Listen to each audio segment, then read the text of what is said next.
Maayong adlaw kaninyong tanan. Nalipay kog dako nga kita maka-Bible study gihapon. Kaya ang akong tuyo nga atong mahibaw-an kung kinsa si Hesukristo nga atong manluluwas. Daghang salamat sa tanan nga nakatabang nga aron nga kita maka-Bible study. Daghang salamat usab sa mga wardens nga gitugutan kita nga maka-Bible study. So daghang salamat sa panahon karon. Bisan pa sa naay mga gulo sa ubang party sa kalibutan, sa Israel, dito sa Ukraine. Napalayo gihapon kita sa gulo, sa kasamok. So usana sa mga atong pasalamatan sa atong Ginoong Hesukristo. So sa dili kita magsugod, atong ihangyo ang tanan nga ang Dios mag-uban kanato karon. Mag-ampo kita. Amahan namong langit nun, daghang salamat nga imong gipadala ang imong bugtong nga anak aron sa paglukat sa among mga sala. Daghang salamat nga gisulat ni Juan ang iyang kinabuhi aron nga kami usab makapaton og kinabuhi nga walay katapusan. Lord, ikaw ang tinuod nga teacher kanamo karon, abriha among tagsa ka kasing-kasing. Hinaut po nga amo ka makita ni ining among pagtuon karon. Sa ngalan ni Hesukristo nga among manluluwas. Amen. So mag-review kita sa guys na kita sa kapitulo 5. But atong review unsa may atong gitun-an sa sinulat ni Juan, atong just a reminder nga gisulat ni Juan aron nga ikaw ug ako motuo nga si Hesukristo ang Misaya, ang gipadala sa atong Ginoong sa atong amahan. Nga sa atong pagtuo o pagsalig kaniya, makabaton kita og kinabuhi nga walay katapusan. So ang purpose gyud nga ikaw ug ako makabaton og kinabuhi nga walay katapusan uban ni Hesus. Mao gyud na dili relihiyon. So review sa chapter 1. Dito gisulat ni Juan na sa wala pa buhata o bisan unsa ang pulong diha na, ang pulong uban sa Dios o ang pulong Dios. O sa versikulo 14 miingon nga ang pulong nahimong tao. Mao nay nakita sa atong mga disipulo nga ang pulong nga kauban sa Dios, nga ang pulong Dios nahimong tao. Mao na atong Ginoong Hesukristo. Chapter 2, ang unang milagro ni Jesus nga gihimo didto sa kasal sa Cana. Ang tubig gihimo niyang bino. Sa chapter 3, Nicodemus, usa ka reliyoso, usa ka maayong tao, usa ka sikat nga tao, abi niya diretso na siya sa kinabuhi nga walay katapusan. Apan giingnan siya ni Jesus, dili ka makaadto unless you are born again. Magpakatawo ka pag-usab. Ang kinabuhi nga ihatag gikan sa langit, gikan sa itaas, anotem ang original, dili tungod nimo. And then chapter 4, ang babae nga taga Samaria. Si Jesus nahibalo sa tanan sa iyang kinabuhi. Gihatagan siya og tubig nga makahimo og kinabuhi nga walay katapusan kung moinom kita sa ihatag sa atong Ginoong Hesukristo. And then chapter 5, wala na to nahuman the last time. Giayo ni Jesus ang tawo nga dili makalakaw didto sa tubig, didto sa mura og swimming pool sa Bethsaida. Usa ka tawo nga 38 ka tuig nga gaantos nga gaantos siya og husto. 38 sa kadaghan nga miadto ni anang linaw ng ilang pagtuo nga maayo. Ang unang makalukso maayo. Apan gipuntariya ni Jesus ang usa ka tawo nga nagsakit og 38 ka tuig iyang giayo. Kini unta daghang malipay. Apan nganuman nga dako nahimo ning dakong problema tungod kay adlaw nga Sabado, Sabbath day nga giayo ni Jesus.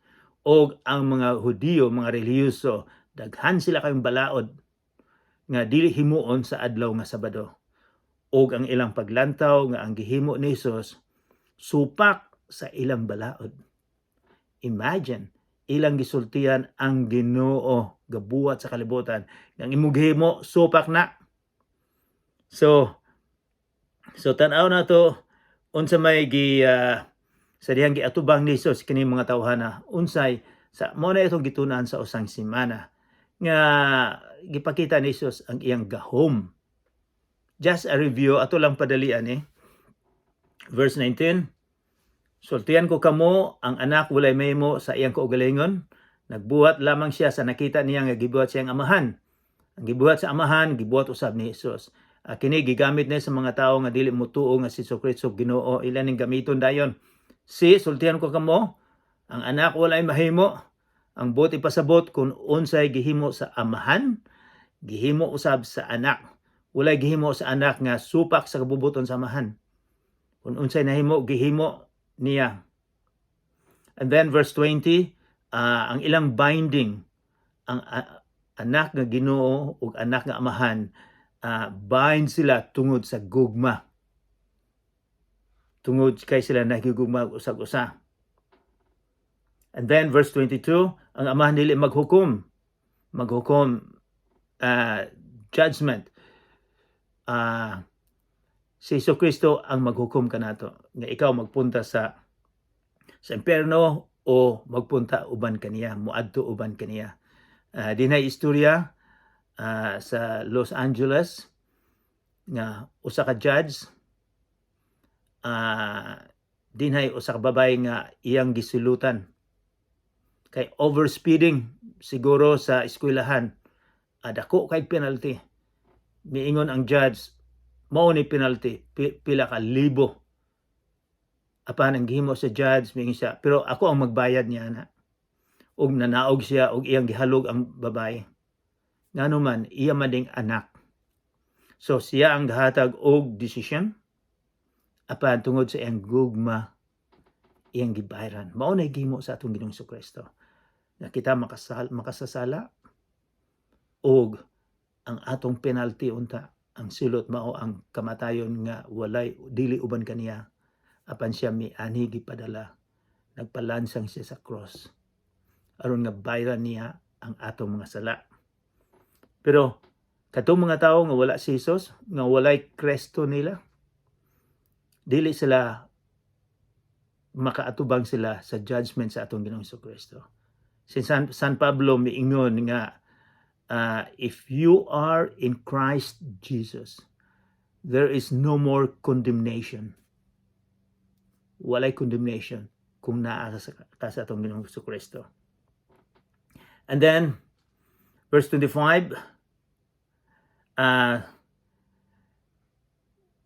sultihan ko kamo, hapit na moabot ang panahon ug gani miabot na nga ang patay makabati sa tingog sa anak ni Jesus ug mabuhi ug mamati niini. So mo nay gahom sa atong Ginoong Jesucristo. Verse 26, usa sa mga gahom ni Jesus, sama nga ang amahan mao ang tinubdan sa kinabuhi. Itugot usab niya nga ang iyang anak mahimong tinubdan sa kinabuhi. Ikaw ug ako, nabuhi kita, natay kinabuhi tungod sa atong amahan. Ang atong amahan ginikanan, inahan, tungod sa ilang inahan, magiginikanan, nabuhi kita. Apan, si Jesus, wala siya ginikanan. Self-existing siya. Wala siya sinugdanan, wala katapusan. Mao nay power sa atong Ginoong Jesucristo. And then verse 27, He is the judge. Siya ang maghukom. Amigo ba nimo ang atong Ginoong Jesucristo? Aduna ba kay relasyon niya? Imo bang gihatag imong kinabuhi sa atong Ginoong Jesucristo? Kundili, siya mao ang judge. Siya naa pa man siya katungod nga magpapadala nimo sa kinabuhi nga walay katapusan, nga walay appeal sa kaniya. And then, verse 28, ayaw kamo kay bulong, kay moabot ang panahon na ang tanang mga patay makadungog sa iyang tingog. How powerful ang atong Ginoong Jesucristo. So guys, naata sa chapter 5, abrihan ninyo ang atong Bible, chapter 5. Ang sa Valirmoso palihog lang paghumantog Bible study atong isauli na. And then mauto ang atong as a review kung unsa ang power sa atong Ginoong Kristo. Sa usara na ka chapter. Pero kung basahon na to ang tanan, mahibalo na to, makahibalo kita kung kinsa si Jesus. So, basahon na ko usab ning atong gibasa sa usang simana. Kini gisulat ni Pablo sa simbahan sa mga tao dito sa Philippi, sa Filipos. Usa ka simbahan. So iyan ning gisulat aron nga sila makahibalo og kinsa si Jesus. Chapter 2 verses 5 through 8. Mingon si Pablo, angay ninyong mabatunan ang huna-huna nga gibatunan ni Hesukristo. Verse 6, bisan siya Dios, wala siya mamugos nga magpabiling tupong sa Dios. Hinuon sa iyang kaugalingon, in his own discretion, in his own decision, gibiyaan niya kining katungod ug mahimong usa ka ulipon. Natawo siya sama sa kasagarang tawo. Nagpaubo siya og nagpamasinungtanon hangtod sa kamatayon, bisan sa iyang kamatayon sa cross. Mao na ang atong Ginoong Kristo. So karon moadto ta sa kapitulo 5, versikulo 30. I hope we can finish this today. Ang kuan. Bisan og giubo pagyapon ko, and then probably everything will be okay. Verse 30, guys. Nanababo din na sa versikulo 30. Ang title aning paragraph mao mga saksi ni Jesus. Dinhi sa Amerika karon, kada adlaw kami nabuang usab mig paminaw sa usa ka dako kaayong kaso. Nahibulo na siguro mo nga usa ka presidente sa una nagamit siya og babae. Iyan ang gilimod, pero daghan na siyang kaso may tungod sa babae usab. Gilimod niya og gibayran niya aron nga mahilom ang tanan. Apan ang gibayad niya kwarta sa gobyerno. So og naapay siya ka mga kaso. So miatubang siya sa korte karon. Dako kay ning balita. Og daghan siya og ang gobyerno usab mga prosecutors, mga piskal, daghan silang mga gipakita usab nga ebidensya. Og naa siya usay mga saksi nga mao ni ang gihimo, nga mao ni gabayad. So daghang mga saksi nga usay makalingaw nga paminawon niya. Apan karon usab sa atong pagtuo niya sa versikulo din kapitulo 5. Si Jesus mingon, na ako'y mga saksi nga ako gyud gikan sa langit nga kung kinsa ko. So mao ni atong tunan karon, kinsa may mga saksi, kinsa may mga testigos ni Jesus. Ako lang pong giingon nga usa sa mga testigos ni Jesus, wala ni sa atong pagtuon, apan ang imo ug ako ang kinabuhi mao testimonyo usab sa ubang mga tao nga hey, si Jesus nakapabag-o kanako. Pero lain po na nga topic karon sa iyang pag-atubang niya didto sa mga religious leaders nga gustong mopatay niya. Mao ning giingon niya. So atong abrihan sa kapitulo 5 versikulo 30. Dili ako makahimo, mingon si Jesus. Sorry. Dili ako makahimo og bisan unsa sumala sa akong gustong buhaton. Maghukom ako sumala sa isulti sa amahan kanako. Apan previous to that, miingon ang amahan gihatagan sa gitugutan siya nga siya ang mahimong judge. Maghukom ako sumala sa isulti sa amahan kanako. So aduna sila relation. Si Jesucristo dili nagpalayo kung unsay gihimo sa amahan, iya po nang gihimo. Walay contradiction siya. And then maghukom ako sumala sa isulti sa amahan kanako. Busa ang akong hukom, ang judgment niya, matarong. Kay wala man ako magtinguha pagbuhat sa akong kabubuton, kundili sa kabubuton sa nagpadala kanako. Yan siya ang akong judgment. Kung kinsay mo ato sa langit, kung kinsay dili makaadto, sa giingon niya, matarong. Kay aduna sila connection, relationship sa amahan. Iyang gitan-aw siguro ning mga tawhana. Kay kini sila mga tawhana maghuhukom kunuhay sila sa Israel. Verse 31, kung magsaksi ako may tungod rapod sa akong kaugalingon, kini walay kapuslanan. Eksakto, mao ni gingon ni Jesus, walay kapuslanan kung ako lay miingon nga akong gipadala o ako ang Ginoo o akong Misaya. So walay kapuslanan, kumusulti lang ko.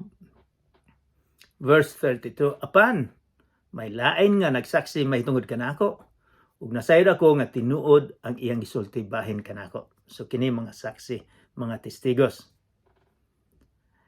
Verse 33,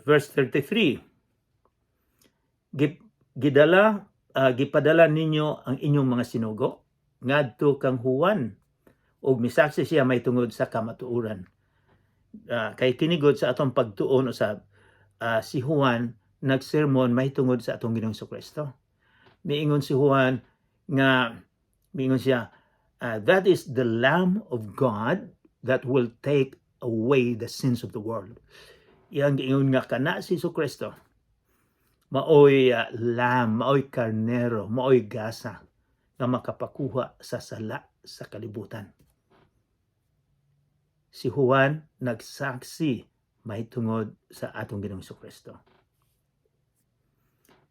And then 34, hinuon, wala ako magkinahanglan og pagsaksi sa tao. Gisulti ko lamang kini aron kamo maluwas. So ang purpose yun sa Ginoo, nga kini mga relihiyoso maluwas sila. Mao po na iyang tuyo sa imuha o sa ako. Wala siya tuyo nga ikaw mahimong relihiyoso. Maka-apil ka sa usa ka Baptist religion o kung unsa nang relihiyon. Ang gusto ni Jesus nga kita maluwas. Wala na ilain. Gusto niya nga makauban ikaw ug ako dito sa langit. 35. Si Juan sama sa suga nga nagsiga og nagpadanag og gikalipay ninyo ang pagpahimulos sa makadiyot sa iyang kahayag. Miyon siya kadiyot lang kay gipatay man ninyo si Juan usab. Giputlan man ninyo liog. So number 1 nga saksi testigos si Juan Bautista. Verse 36. Apan may nagsaksi may tungod kanako nga labaw pa sa gibuhat ni Juan. Kinsa man siguro ni? Ang mga buhat nga gipabuhat kanako sa akong amahan mao ang nagsaksi may tungod kanako nga gipadala ako sa amahan. Ang iyang mga buhat sa atong Ginoong Kristo nagsaksi unsa may gibuhat niya. Ang patay iyang gibangon. Ang iyang mga milagro. Si Pedro nakalakaw sa dagat, si Jesus galakaw sa dagat. Daghang mga tawo nga gutom iyang gipakaon, daghang mga tawo nga nagkasakit iyang giayo. So ang iyang trabaho nagsaksi kung kinsa man siya. And then verse 37. Og ang amahan, so ikatulong nga saksi testigos nga siya gipadala sa amahan, mingon siya. Og ang amahan nagpadala kanako. Kini Ginoong amahan, iyang giingon nga kini ang akong amahan. Tingali sa pagdungog nila sa mga relihiyoso, mingon siya, this is blasphemy. Nagpakaron ingnon ka nga anak sa Ginoo. Kay kini sila mituog yun nga si Jesus dili Ginoo. Nagpakaron ingnon lang nga Ginoo. Pero mingon si Jesus, ang akong amahan nga nagpadala kanako, siya mismo nagsaksi usab mahitungod kanako. So Ginoo ang amahan, Ginoo nagsaksi. Ang una si Juan, ang sunod ang iyang gibuhat, ang mga milagro niya, ug karon ang ikatulo nga saksi ni Jesus mao ang nagtestigos, mao ang amahan.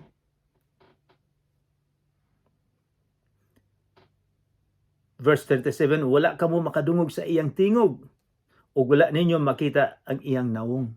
Siya kamo, wala mo makadungog. Kay ako gikan man ko dito sa langit. Unsa pa gisulti ni ang accusation ni sa atong Ginoong Hesukristo niining mga relihiyoso, niining mga haring gangis sa ilang lugar.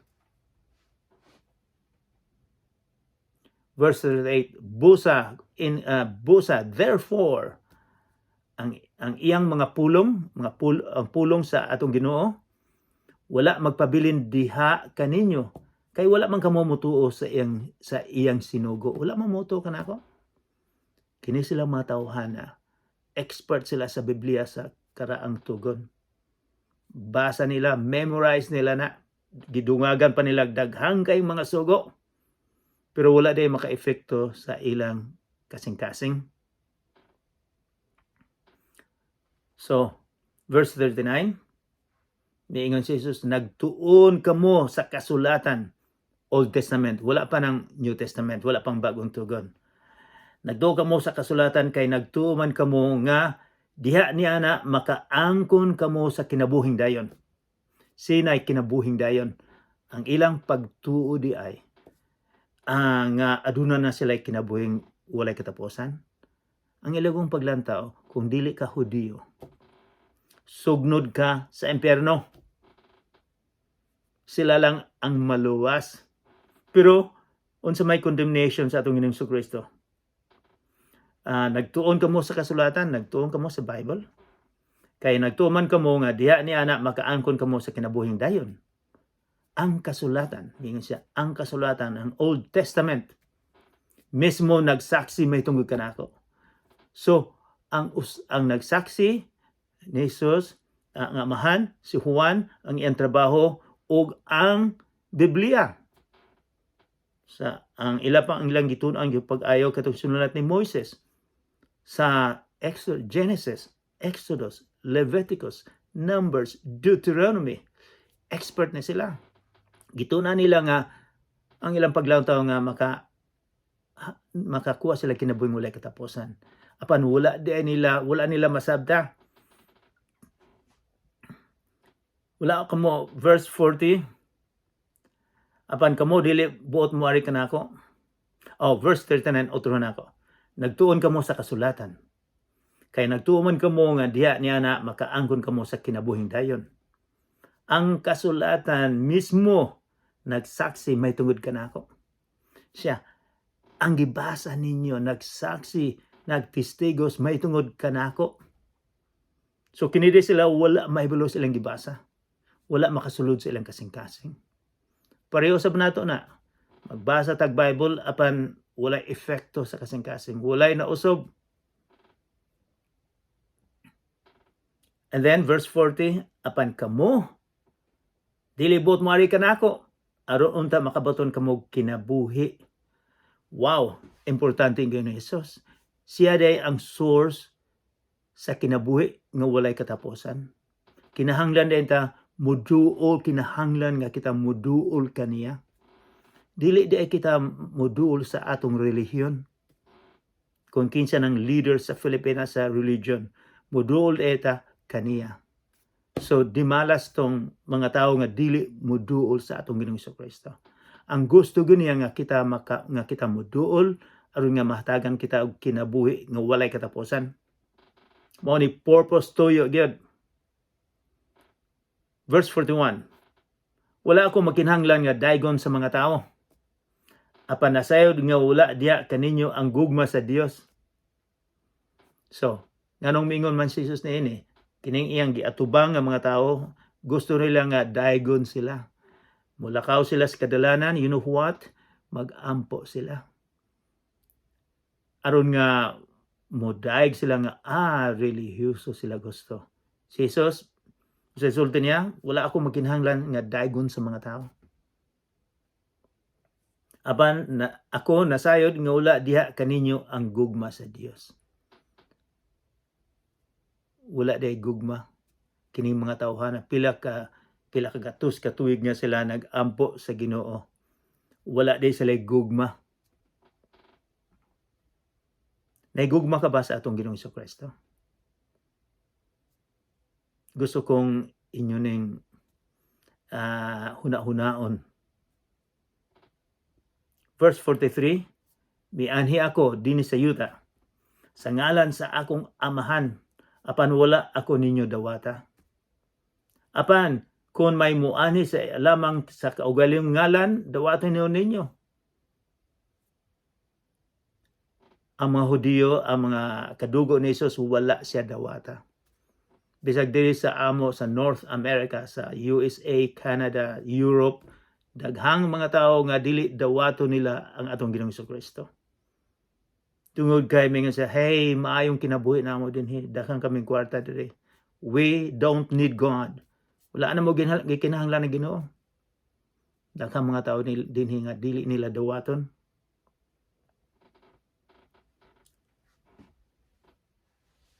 Verse 44, gusto kamo nga daygon sa inyong isigatawo, yang giingnan kamo daygon mong gusto mong daygon sa isigatawo, apan wala kamo maningwa nga daygon sa bugtong Dios.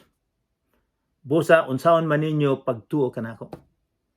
Kamo gusto lang mong daygon, apan wala mo nagdaig sa tinuod yung Ginoo.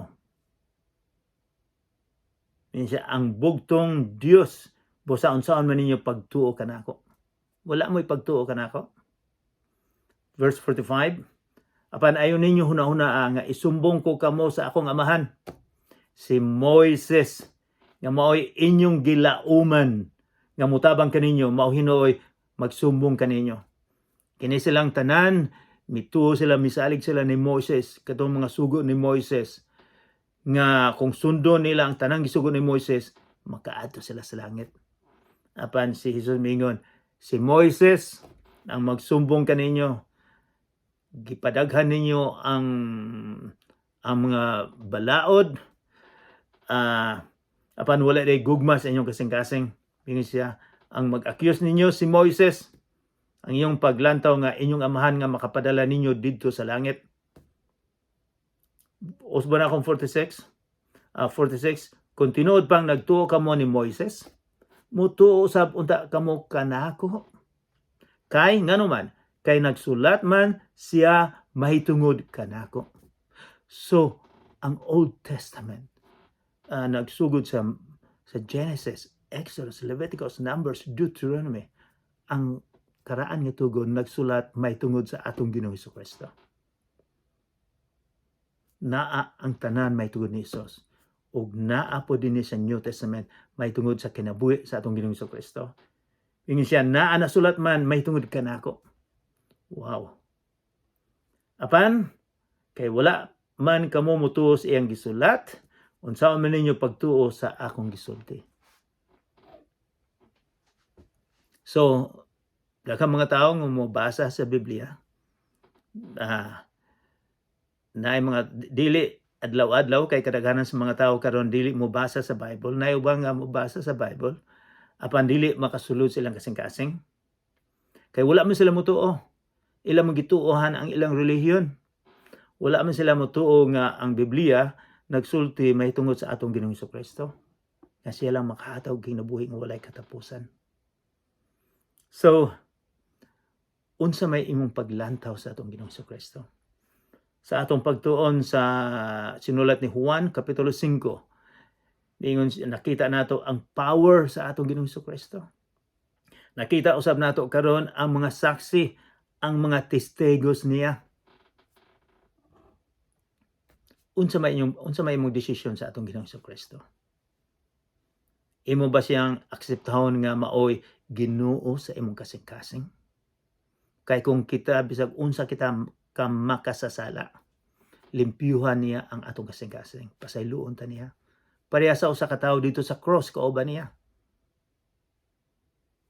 Sa diyang dulang mamatay, nakita ni ining tawhana ang iyang sala, ug misalig siya sa atong Ginoong Kristo. Nga mingon siya, bisag asa kang dapita, iuban nimo ko. Si Jesus mipasalig dayon, karon dayon muuban ka kanako. bisag unsa kadako sa atong sala, mapasaylo kita. Maunay atong Ginoo, mag-ampo kita. Ama namong langit nun, daghang salamat sa among pagtuon karon nga ikaw ang tinuod nga Ginoo, Lord. Nga ikaw makapalimpyo sa among mga sala. Nga bisag unsa pa kahugaw sa among mga sala, imo kining malimpyuhan. Daghang salamat Ginoo nga gusto nimo nga kami makauban dinha kanimo sa imong gingharian. Pasayloa kami sa among mga sala. Sa ngalan ni Jesus nga among manuluwas. Amen.